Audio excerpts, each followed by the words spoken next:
welcome to 3 Count Commentaries. I am your host. I am MagMongoSlade. Today we talk about Monday Night Raw, March the 11th, 2023. We're going to talk about news and notes. Brock Lesnar back on the roster. Apparently, what does that mean? Muhammad Ali in the Hall of Fame. And, well, let's start here. Nick Khan, Brad Blum are the corporate officers 1 and 2 from the Janelle Grant Vince McMahon sex trafficking lawsuit. Considering that neither are accused of any crimes, nor accused of having even knowledge of a crime, that article that Tim Marchman, Brandon Thurston, and John Pollock, it took 3 big brain geniuses to come up with this and still come out with nothing. It meant nothing. It means absolutely nothing. We confirmed with Janelle Grant's attorney. Why? It means nothing. You have no allegations against them. What illegal actions did they partake in? Nothing? Okay, well, we're moving on. You're clickbait at that point. This stuff is a nothing burger. If you can prove that Nick Khan even knew about this thing or was engaged in it somehow, that would be one thing. But to say they're corporate officer 1 and 2 and they had some knowledge that Janelle Grant worked there, it's like, so what? So what? I have an uncanny ability to mind my own business. I'm pretty sure a lot of other people do too. Even if they knew Vince was banging the chick, how did we go from Vince was having sex with some intern in the legal department to Vince is sex trafficking the girl? Who's going to make that logical leap? Nobody. So until you can provide that they knew about some illegal actions taking place, who cares? Who knows? I'll just go right on and say, who cares? Triple H knows. Who cares if he knew? So what? It's not illegal to bang chicks. It's illegal to sex traffic people. It is not illegal to bang chicks. So unless you knew that there was some kind of crime being committed, what's the problem here? So we're moving on. Clickbait. Brock Lesnar is back. Theoretically. He got the boot in the video game. I think he was playable only in one mode or something like that. Or he was non-playable but only appeared in one mode. I'm sorry, I don't have the game to tell you. But apparently he's now back on the active roster list, which he had been off of for a little while, leading people to believe that Brock Lesnar is going to be making some kind of televised in-ring return of some description. If I was Brock, I wouldn't return. I wouldn't come back. I wouldn't come back because if you were removed from the site in the first place, that means you probably had some kind of unproductive conversation with management that led management to either doubt you as a person, or it might have been an agreed decision to lay low for a little while and let things blow over. But of course, we know that Twitter, things don't blow over. I don't even remember what Brock Lesnar supposedly had done, because he never actually met the girl, never actually touched her. So what is the problem here? Again, this is a whole thing that needs to be sorted out in court. And Brock clearly didn't do anything wrong because he's not under any investigations. He's not arrested. He's not subject to any lawsuits or anything like that, though he might face a subpoena if it was to get to that point. But ultimately, as far as we know, Brock Lesnar and that young lady was never even in the same room. So how is he a sexual predator? He wasn't even in the same room as her. The accusation is that Vince showed him pictures. Oh, wow. He told her he has a piss fetish. Oh, my goodness. They never actually met, though. Never actually met. I mean, come on. This is nonsense. Let's just move on. Jim Ross was 100% correct when he says that we all should just move on from this.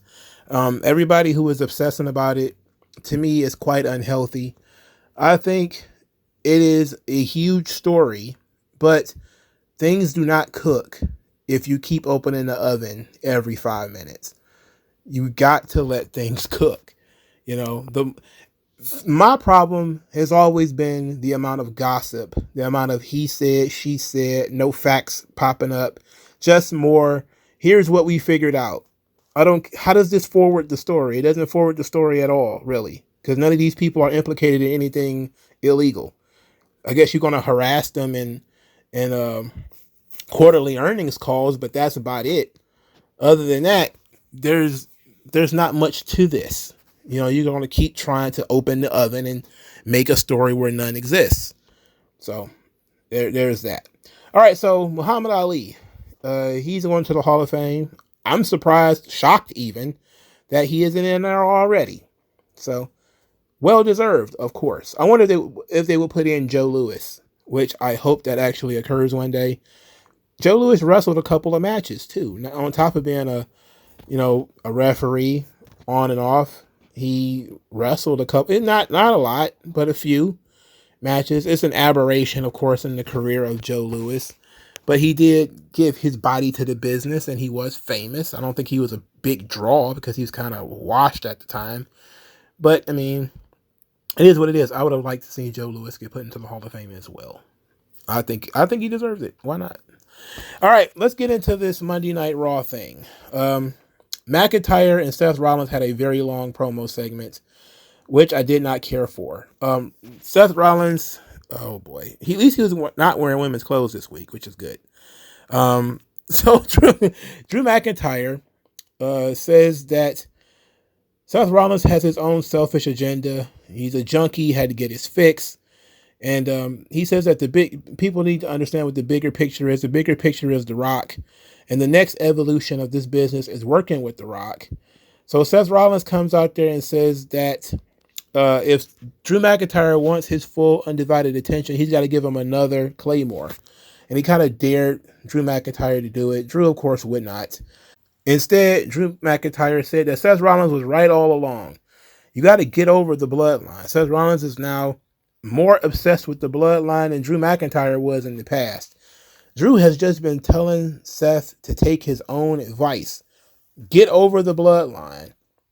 To move on. And he says he is the guy who cares about the big picture. He's the guy who cares about Monday Night Raw. And so Seth Rollins says that Drew McIntyre just wants to be the people's champ's chosen one. And again, dared Drew McIntyre to attack him. McIntyre says that he's not going to let Seth Rollins get into his head, and there's nothing he can say or do that's going to make him attack him right now. Then Seth Rollins says that the reason he has not given his full attention to Drew McIntyre is because out of everything he's got to deal with, from Roman Reigns and The Rock to his bum knee to his bum back, Drew McIntyre is at the very bottom of his list of concerns. So that pissed Drew off, and Drew came back, but he still wouldn't attack Seth Rollins. And I don't, what is this? The only part that I really liked is the idea that Drew McIntyre was saying, I'm giving you your own advice. This is what you told me for weeks on end, that I got to get over it. I got to get over the bloodline, focus on myself, focus on my career. You need to do the same thing. That's the only part of this whole thing that I cared about. It's the only part of this whole thing that furthers the story. The rest of this is Drew McIntyre intimating that he's going to be a kiss ass for The Rock. Seth Rollins intimating that Drew McIntyre is going to be a kiss ass from The Rock. I don't want that. I don't want to see Drew McIntyre in The Rock's camp. I don't want to see him under The Rock's thumb. I don't want to see that. That's not fun. I like Drew as Drew. What Drew is doing, that's been fine. I don't dislike that. But this promo was not strong. This is a very weak story going into WrestleMania. And it's sad because Drew McIntyre has been doing some really good work. But this angle has been very, very weak. All right. Becky Lynch defeated Liv Morgan, in which is quite possibly the longest Liv Morgan match outside of like a Royal Rumble or Elimination Chamber style situation. That being said, it was not awful. It was okay. Honey, I Shrunk the Becks. She's still out there losing weight. There's a lot of fishnets in this match too. It's a lot of fishnets in WWE in general. A lot of fishnets are running around here. This match went from I can't believe it's still going on to okay, at the Sunset Powerbomb spot where Becky Lynch took a powerbomb on the floor. I would have liked for that to not happen, but I was intrigued when it actually did. Both women hit their finishers and the other rolled out of the ring. So when Liv Morgan hit Oblivion, she seemed to have the match won, but Becky Lynch rolled out of the ring. The first manhandle slam, Liv Morgan rolled out of the ring. And then Becky Lynch actually won the match with the manhandle slam. People have expressed some, let's say, lack of enthusiasm at Becky Lynch's manhandle slam and how shitty it looks. What you have to realize is a lot of that means your opponent has to jump, and many of these girls are inathletic. They have no athleticism whatsoever. They can't jump. So yeah, Bianca Belair, it looked great because she can jump. But can Liv Morgan jump? Not really. She leaves the ground, but is it really a jump? I don't know. But Becky Lynch wins the match. Liv Morgan is still very angry, though. Very upset. Rhea Ripley comes out there and gets in Becky Lynch's face. Congratulated her on the win and asks basically, why are you picking fights on the road to WrestleMania? And says that you're looking for a reason to not be 100%. And if you're less than 100%, you're going to be nothing more than a disappointment. Becky Lynch says that when the people believe in her, she's good. But when people are doubting her, she's great. And that was the end of that. It seems like they're doing the exact same storyline with Becky Lynch and Rhea Ripley that they're doing with Seth Rollins and Drew McIntyre. Pay attention to me! I'm your opponent at WrestleMania. Pay attention to me! And the other one's like, I'll get around to it eventually. I don't care about the biggest match of my career. I want to fight Nia Jax in a last man standing match. That's what I want to do. Well, let's talk about that for a second. So Liv Morgan, backstage, she's fuming because she's losing. Like, she's done nothing but lose since she came back. Her big revenge tour is going about as well as Wile E. Coyote hunting the Roadrunner. She looks like a goof. She's like a straight up idiot. Which, however you sit at that table, I guess your knife and your fork are pointing the same way. In any event, Becky Lynch wanted to offer a handshake, and it looked like Liv Morgan was going to take it until Nia Jax, the Jaxosaurus, Jaxzilla herself, knocks over both of them, beats them both up, and left them laying. She is then taken away. Afterwards, Becky Lynch plays on the previous conversation she had with Rhea, saying that I shouldn't be doing this so close to WrestleMania, but I'm challenging you to a last woman standing match. And I don't know what's going on here. You really could be focusing on some of the other stories on this show rather than, Becky Lynch and Nia Jax. Because if the question was, what is, Nia Jax going to be doing at WrestleMania? If she ends up just losing to Rhea Ripley and losing to this girl and losing to that girl, who's going to care what she's doing at WrestleMania? If she's even going to be there. This is what I mean by the mid-card is so incredibly goddamn weak. You could just, if you were going to tip your hand to what the main event stories were at WrestleMania, then you can move on to something else. Move on to building other things. But my problem is the incredibly unimaginative booking that I'm seeing a lot in wrestling. Not to cross the streams too much, because you should never cross the streams. Will Ospreay and Bryan Danielson, they're having another one of those, you think you're the best, mate? I think I'm the best. No, you think you're the best? I'm the best. And it seems like that's the most unimaginative, boring story that you could possibly do. Who cares who's the best? So this Rhea Ripley, Becky Lynch thing, instead of it having some real legitimate heat to it, it's, I'm the best. I'm better than you. Oi, you think you're better than me? You ain't better than me. It's like, oh, are we going to do this every week about whether you're better than me or I'm better than you? Who cares, bro? Who really gives a shit? This is completely unimaginative booking. All right. We know that it's not a legitimate competition. So how about we add some heat to this thing? And I'm just sitting here looking at, the Liv Morgan thing, because you got Liv Morgan. She gets, Rhea Ripley walks right past Liv Morgan, and Liv Morgan is jaw jacking at her, but she doesn't do anything. She just talking. I'm like, why not chop block this bitch? You know what I'm saying? Like, just take her knees out just to add something to this story. Something shocking occurs, something actually happens. No, just nothing. It's got to be this boring. You think you're better than me? You better bring your best. You better bring the best version of yourself. Everybody's doing that now. Everybody's doing this. I'm bringing the best version of myself. I want to fight the best version of you. How boring is that? It's completely unimaginative storytelling. And this Becky Lynch, Rhea Ripley thing is rife with it. They need some real serious heat. People need to actually care. This could be a really big match. You got to give people a reason to care. If you want to say this is the two best female wrestlers in the world, Rhea Ripley has had like 8 matches on television in 2 years. You know what I'm saying? Like, nobody is into Rhea Ripley because she has really good matches. They like the character. They like the whole mommy thing, the interaction with Dominic Mysterio.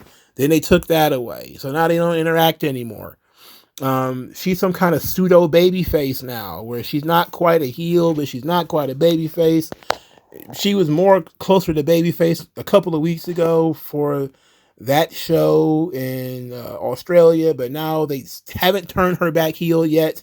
So you're in this situation where, who are the people going to cheer? Who are they supposed to cheer? You would think you would want them to cheer Becky Lynch. You would think she is the babyface. Okay, well then something needs to happen so that Becky Lynch can get cheers. But they're not doing that. And that's this boring ass, you think you're better than me? I think I'm better than you. I think I can beat you. I know I can beat you. It's boring shit. Give me a babyface and a heel. Give me somebody to root for and somebody to hate. This is what wrestling is. This is stupid. Real stupid. Moving on. Nick Aldis and Adam Pearce, they had an idea. They had a genius idea to do Judgment Day versus 5 teams in a 6-pack ladder match. What a disaster. Look, it's fine. This is the match where you throw everybody on the card. So they're going to have eliminator matches going forward, and I wanted to puke. A 12-man ladder match. That's what they're doing here. I guess you got to get people on the card somehow. Anyway, the Judgment Day clearly was not happy about this. So they went to go talk to Adam Pearce and Nick Aldis about it. Damian Priest confronted them, wanted to know where this idea came from, who came up with it. Like he was going to do something to somebody. Aldis and Pearce, neither one of them wanted to talk about where it came from. It turns out it came from R-Truth. So now Damian Priest has had enough. He wants to fight R-Truth, but R-Truth is not there. He's doing media. And then right on cue, R-Truth steps into the shot and forgot that it was Monday. And then he was supposed to be somewhere else doing something else. And Damian Priest wanted to fight him. They had the match. The match was it was probably the longest R-Truth match that's been on television in a really long time. And it took for Judgment Day to actually cheat for R-Truth to lose.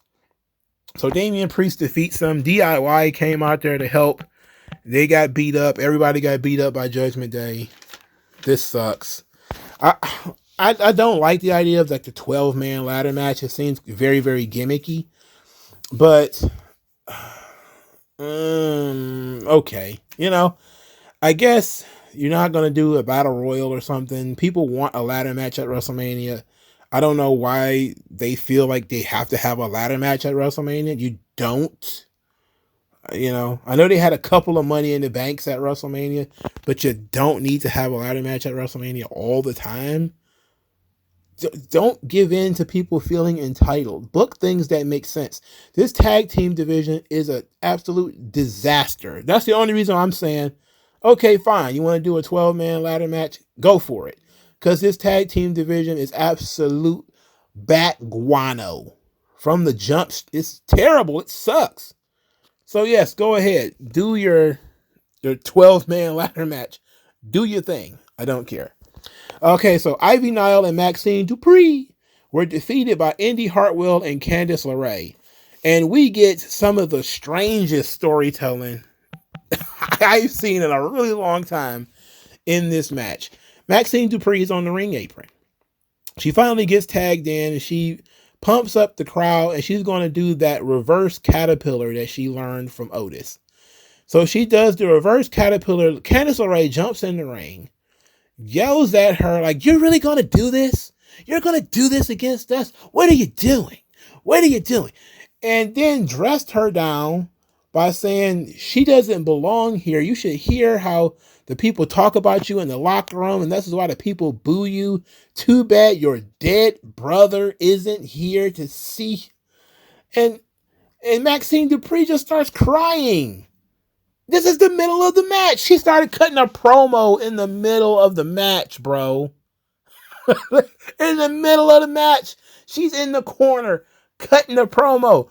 I guess this is the best offense you could have for Candice LeRae. She's jaw-jacking her in the corner and got her in tears, and she ends up losing. Oh my good grace. Good Jesus Christ. Everything about this is so weird. So Maxine loses. They're playing off of the fact that Maxine got booed by the audience. And Candice LeRae is, you don't belong here. You're, whatever.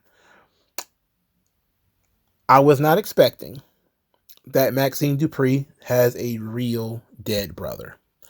Her brother was 22 years old when he died in a traffic accident in 2017. Bro, that's crazy. That's crazy. I'm not against using dead family in storylines. I'm really not. I was not offended when they used Reed Flair in a storyline. I think it was Paige and Charlotte when they did it. I was not upset about that, even though everybody turned Charlotte into one big old victim. Like, Vince made them do this, and they were so uncomfortable. They didn't want to do this. And every time somebody dead is used in a storyline, when Paul Bearer was used in a storyline, it was this is such poor taste. How could you do this? This is these people. Let these people rest. When Eddie Guerrero was used in the storyline, how could you do that? It's so mean. You need to stop. But nobody had those attitudes when every week your father is dead. Nobody's mentioned at all that it might not be in good taste to make fun of people's dead fathers, So now there's a bunch of people out there trying to pretend like this is the worst thing that has ever happened because Maxine Dupree has a real dead brother. I'm not against it. The talent has to be for it, but the only issue is the talent can say yes now and then change their mind later, which what they always do, Oh, it made me uncomfortable. I said yes, but I was so uncomfortable. It's like, well, you're uncomfortable now because people are asking you questions to make it seem uncomfortable now. But most people didn't give a shit at the time. In a situation like, I think Charlotte's situation was particularly sensitive because she had gotten into the business because of her brother. So that was a little bit of a little bit more sensitive. And of course, her dad was around and everything. But using that that real dead brother, that real dead, parent or whatever in the storyline can be really useful. It really can be. It's a powerful moment. Using people's real families, it works.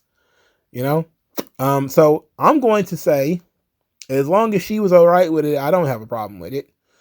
I hate how they brought this thing out, though. In the middle of the match, in a promo in the corner by Candice LeRae. If you were going to use my dead brother in a storyline, and I'm okay with that, it better be a fucking title story. It better be like a top story where I know this is one of those stories where she can win in the end and look like the hero and all that kind of stuff, which is, probably the point. But I wouldn't use it in any mid-card situation. But you could tell this is the trump card when it comes to Maxine Dupree. This is the ultimate in sympathy. You know, her brother passed. He's probably a wrestling fan or something like that too, to add more sympathy to the story. And but this was tough. This was a tough one, man. This this was something else, bro. I don't know. I don't know if I like it, but I don't hate it. Next, we got Cody Rhodes. He's in the ring crying. I don't understand why this promo was so long. It was very long. So Cody says he's not sure that The Rock is his boss, but if he is his boss, it felt good to slap his boss. He says that before he was, big Zoe energy, big Dwayne energy, he was a wrestler. And he says, and they know that in wrestling, when you slap somebody and you get slapped back, that's called a receipt. And then he says that he's nervous for WrestleMania. He's scared to death for WrestleMania because it's not just about Roman and the title. It's about the people. His story is not just about him anymore. It's about the people. It's about the fans. He mentioned some fans that he took personally. He says about his family. Then he starts weeping, saying that he can't give the belt to Dusty Rhodes, but he can give the belt to Michelle Rubio. He mentions Brandy, who went out with him when he was a nobody eating RKOs every night. Says that this story is beyond him, but now it's up to him. And I thought, that's a really strong promo. This guy can fucking talk, man. He can really take you on that emotional roller coaster with his bullshit. Everybody knows it's bullshit, all right? But he could take you on that roller coaster where he creates sympathy. You know, this is what I mean when I was talking earlier about this is not a matter of I'm better than you, Roman. I just want to be better than you. It means more than that. It's not just about being the best. It's about being denied. You know, this is the from undesirable to undeniable story. How Cody was the guy, he couldn't get up the ladder before. He had to leave. He had to reinvent himself, find himself, come back. And he still gets close. Not close, and just not enough. Just a shade short. But now people really believe in him. Now he really believes in himself. Now it's do or die. He doesn't have a choice. So all the fear, all the emotions, everything that he's got going through him, he's got to overcome all of that. Not to mention, he's got to beat the greatest champion of the last 10 years or whatever. So he really knows how to take you on that emotional roller coaster. That makes these promos work. He is a babyface. Unabashedly so. You know? And it works. It works. Now there's obviously there's some rocky stuff going on in here with he mentions his sister Teal, who wasn't mentioned in the Rock's promo. All these kinds of things are, they tease the Rock and Roman and they're going back and forth. But all in all, the crowd is behind Cody. They want Cody to win. They've picked their guy. No matter what somebody like me may think, the audience had made their decision. They want it to be Cody Rhodes in the main event of WrestleMania. And they want Cody to win because they believe in the story. They've bought into the story. And Cody is giving you more and more reasons to buy in. So I liked it. I thought it was great. Good job, Cody. Okay, the Kabuki Warriors defeated Zoe Stark and Shayna Baszler. Who cares, man? I gotta say it last week. This Shayna Baszler thing is not working. The Zoe Stark thing is not working. It will never work. It'll never get off the ground. This bird won't fly. All right. This obsession with Shayna Baszler and Zoe Stark, finito. Get off it. Moving on.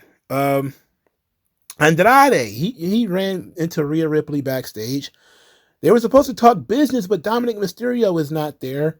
And they're going to talk some business when Dominic comes back. They're leading me to believe that Andrade El Idolo is considering Judgment Day. I don't know. I don't like that. Don't like it. Are they going to do Andrade versus Dominic Mysterio at WrestleMania? That could be fun, depending on how we get there. That could be fun. It would be great for Dominic too to have another high profile spotlight match at WrestleMania. That could be good. I don't know if that's a WrestleMania worthy match though. It seems like that might happen on the Raw before WrestleMania more than anything. But I am concerned, like, what kind of business are they gonna have? So that's some intrigue at the very least. Jey Uso has officially challenged Jimmy Uso. He says that he came to Raw for a fresh start, but Jimmy won't let him go. So he wants to fight Jimmy at WrestleMania. Now he's got to wait for Big Brother Jim to answer that challenge. All right. I guess this wasn't a strong promo from Jey. Jey is mostly energy now, man. I mean, he's just vibes. He can screw up anything. He can screw up the match. He can screw up a promo. It won't matter. People's going to be like, yeet. Yeet or not to yeet. Yeet. And people don't even care that he's tripping over his words and he's losing his train of thought. Yeet. It don't matter care how he's botching moves. Yeet. It just don't matter. Whatever. As long as I get the bot when he comes out, man, we good. So I can't hate on that. But that won't stop me from recognizing that it actually occurred, So this was not a strong promo from Jey. He's not a strong promo, but he's got energy, and that counts for a lot, I guess. All right, so the Intercontinental Championship Gauntlet match was the main event of the show. Brutal, absolutely brutal. Gunther cut a promo earlier, says that he's not concerned with what people think about him because people think that he's getting overconfident. He says he's focused on his legacy and he's focused on the facts. He says that when he won that championship, he took on the responsibility of elevating it and he took on that legacy of this great prize. He then says that the gauntlet is flattering. It is an affirmation of all of his hard work. And then he says that he hopes the best man wins or something to that effect.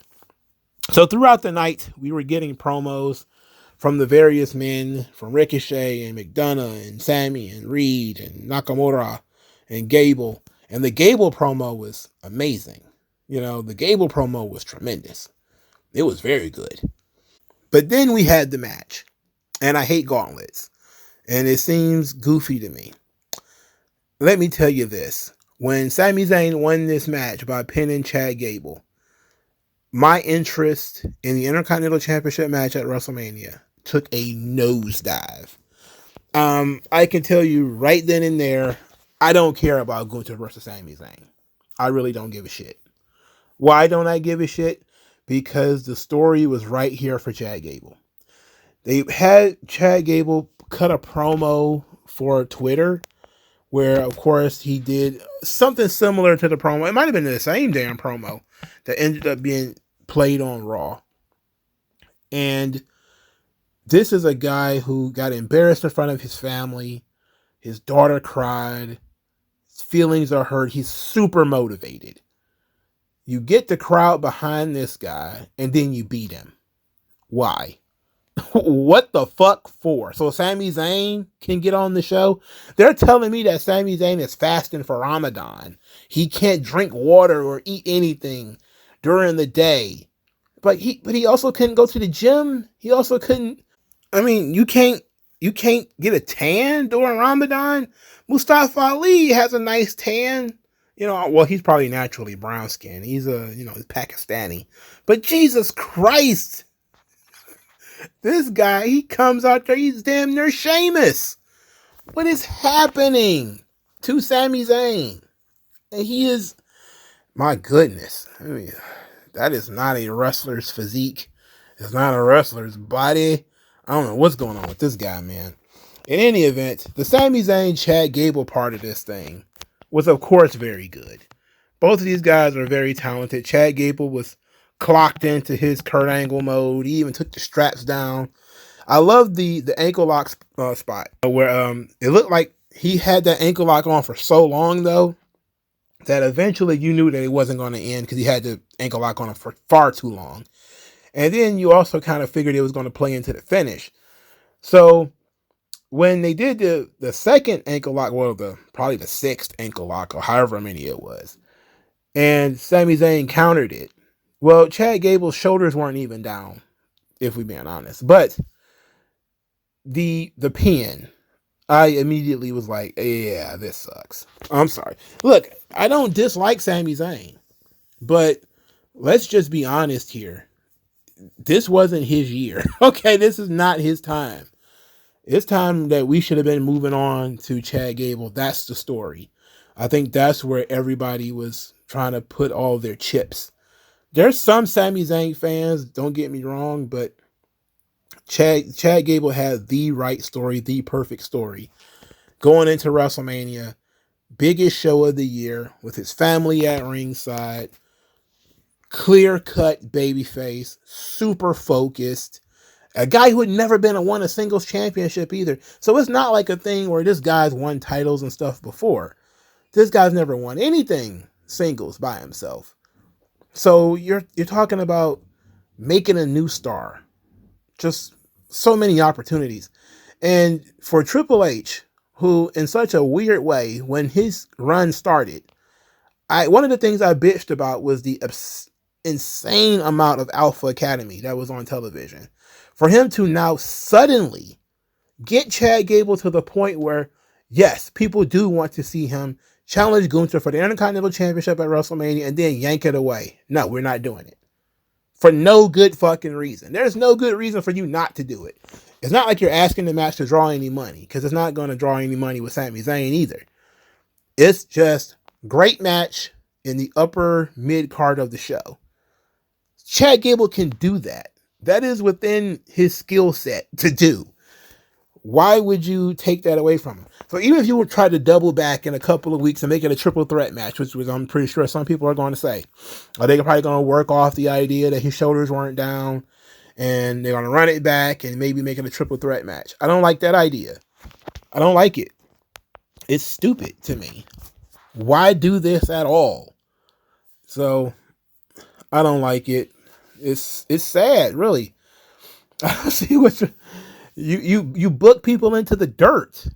And there was a Twitter account that posted John Cena laying on the mat with both Austin Theory and Sikoa standing over him and saying, these are John Cena's last two matches. He lost both of them, and neither one of these guys are better off for it. And you realize that Triple H just books these guys into the fucking dirt. And this is what he just did to Chad Gable. He booked this kid into the dirt. What was the point of all of your emphasis and pushing and pushing and pushing and pushing just to get here and say, Sami Zayn's a bigger star, he should get the match and give it to him? What? Then you should have booked Sami Zayn better. Then he should be in a better position. I don't know. And plus, I've seen Gunther beat both of these guys a bunch of times already. And that's a fact. So he's beaten Sami Zayn already. And there's nothing really that has changed in the Sami Zayn story. But there have been developments in the Chad Gable story. There's been a renewed focus. I just don't get why you wouldn't go with it. It's the only reason you wouldn't go with it is if you were a mark for Sami Zayn. And apparently this guy is. So I guess our only hope now is this thing's going to end up as a triple threat match, which I don't like. But there's nothing you can do about it. So, Raw. A lot of people are talking about the show and how many women's matches it had. So this was a very women's dominated episode of Monday Night Raw. And yet I still feel like most of the women's stuff is very underdeveloped because there's no real reason. I was thinking about this, and I'm not saying that it's the greatest idea in the world or anything like that. I certainly wouldn't have done it. But it would have been worth considering. Why didn't Bayley come out and cost Damage Control the tag team titles? Like, just imagine if, there's chaos outside the ring because, they're cheating, because of course they're cheating. And then Bayley comes from under the ring or comes from out of the crowd, binks somebody in the head. Maybe Kairi Sane. She tumbles over, gets put in a chokehold, doesn't respond.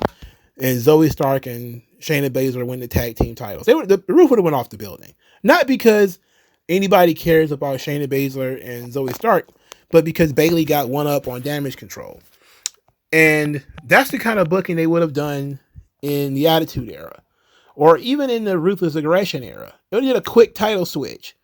And since the women's tag team championships don't have any legitimate contenders anyway, it would have been worth doing, if for no other reason than to continue and elevate the story of Bayley and damage control.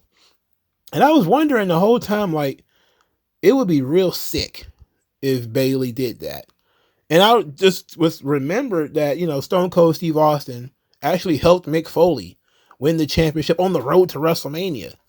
And this is, of course, way down the totem pole, but similar issue. You have more than enough time to give the belts back to Kabuki Warriors if you wanted to. And anything that they do at WrestleMania is going to be slapdash anyway, because they're in the middle of a feud with Bayley. They're not in the middle of a feud with another tag team.